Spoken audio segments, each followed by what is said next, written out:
नमस्कार। Unit 3 day 3 में आप सभी का स्वागत है। आज का टॉपिक है investment, aggregate demand and aggregate supply curve.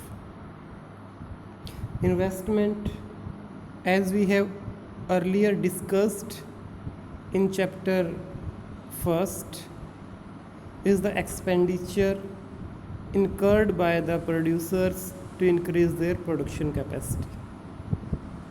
This investment is of two types. One is autonomous investment and second one is induced investment. Autonomous investment is that investment which doesn't depend on level of income. Income चाहे कम है या income ज़्यादा है, autonomous investment fix रहेगी। इसलिए autonomous investment के लिए जो ग्राफ होगा वो एक स्ट्रेट लाइन होगी, हॉरिजॉन्टल लाइन होगी, parallel to X axis. In aggregate demand concept we take autonomous investment because it is supposed that producers plan same amount of investment every year, whatever be the level of income.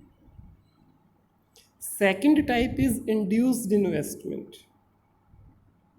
वो investment जो income के increase होने से increase होगी और income के decrease होने से डिक्रीज होगी। तो इसके लिए जो ग्राफ रहेगा वो अपवर्ड स्लोपिंग स्ट्रेट लाइन रहेगा।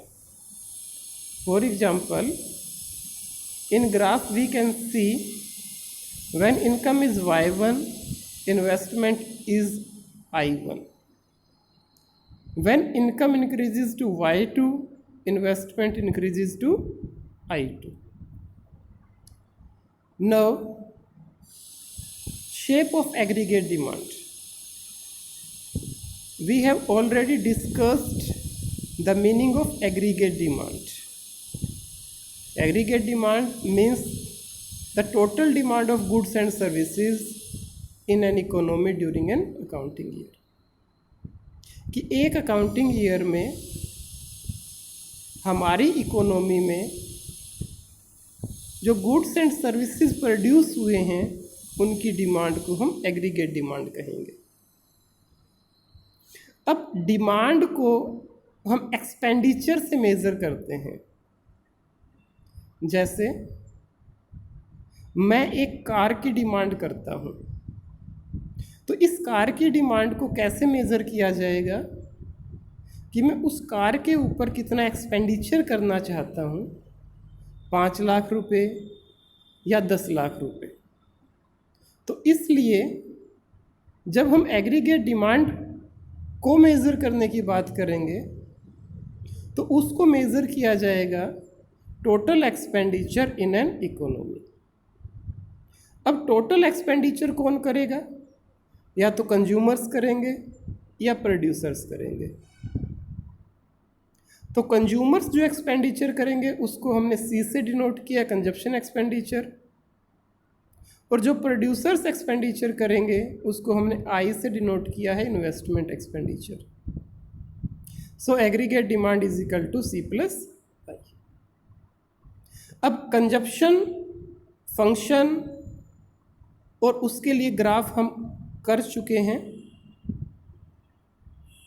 जिसका फंक्शन था C is equal to C bar plus small C Y.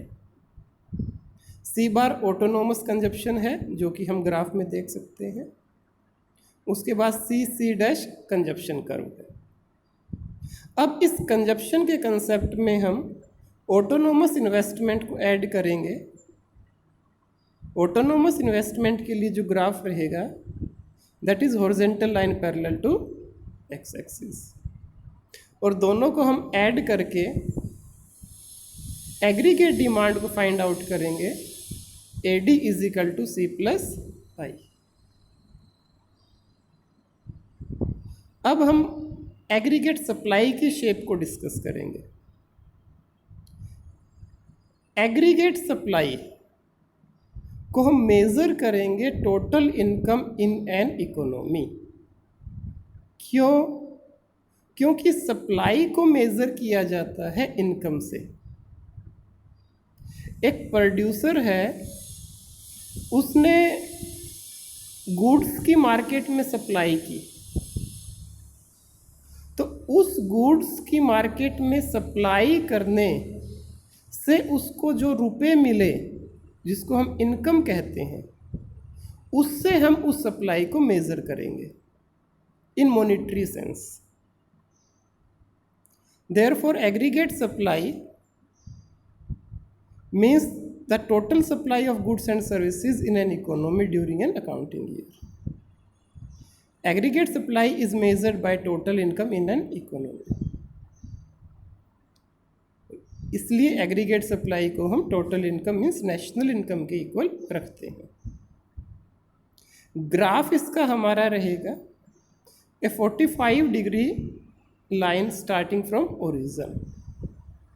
X axis पे हमने आउटपुट को लिया, वाई एक्सिस के ऊपर हमने एग्रीगेट सप्लाई को लिया।